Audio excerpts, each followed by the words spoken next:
had fervently prayed for their daily bread and deliverance from evil, but famine and fear had moved into this house on Church Hill along with them. Dawn never arrived. The long nightmare refused to end. And so Josephine had decided in church yesterday morning that prayer was a waste of time. The Almighty would do whatever He wanted, heedless of her pleas. She wouldn't ask for protection from the fire or the spreading chaos or the Yankee invasion. A person who had the chair yanked out from beneath her countless times no longer tried to sit down. "Aren't you afraid, Joe?" Mary asked. "No." She felt wrung of all emotion, including fear. One way or another, by death or deliverance, the uncertainty and sorrow would finally end. Joe no longer cared about the outcome. She simply wished it would come soon. She heard footsteps and turned to see her mother, Eugenia, standing in the bedroom doorway. Mary saw her too, and ran into her arms. "Is there any more news?" Mary asked. Josephine dreaded her mother's answer. "The Colonel was kind enough to stop by before leaving to tell us what's going on. He said not to worry, that the smoke is from the bonfires outside the Capitol building. The government is packing their most important documents and burning the rest. They'll probably burn the tobacco and cotton that's stored in the city warehouses, too, rather than let the Yankees profit from them."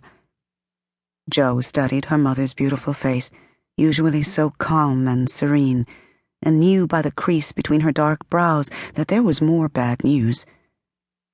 "What else did the Colonel say?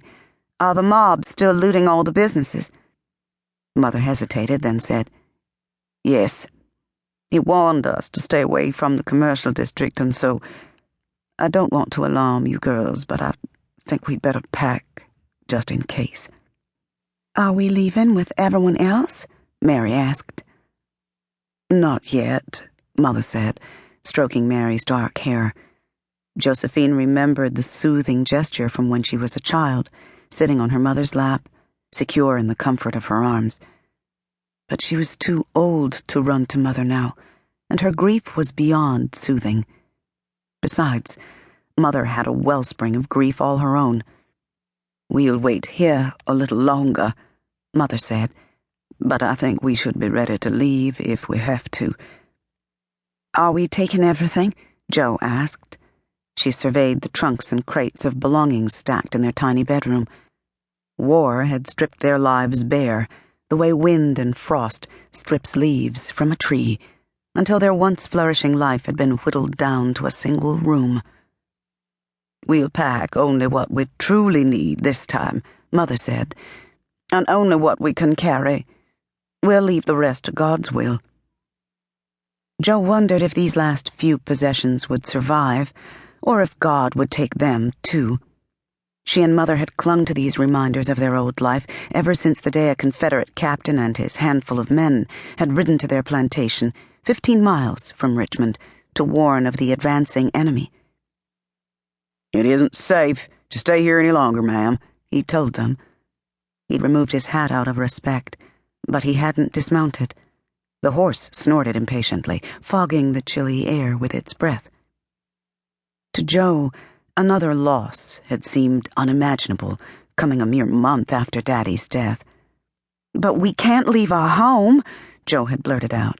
"It's all we have." Mother had stood proud and strong as she absorbed the news. Her inner strength seemed to be made from the same glue that held the universe together and kept the stars in place. She reached for Joe's hand and squeezed it. "What will happen if we decide to stay here?" Mother had asked the captain. "The enemy could be here within a day, ma'am, so I strongly advise you to leave. The Yankees are savages with no code of decency or chivalry." He glanced around at the family slaves who had stopped work to listen and added, "Besides, there's no telling what your Negroes will do once the Yankees get them all stirred up, promising freedom and all." Joe's breath seemed to freeze in her lungs as she waited in the icy air to hear what Mother would do. The captain's horse fidgeted and pulled at the reins as if eager to gallop. "We'll have soldiers patrolling the roads into Richmond for as long as possible."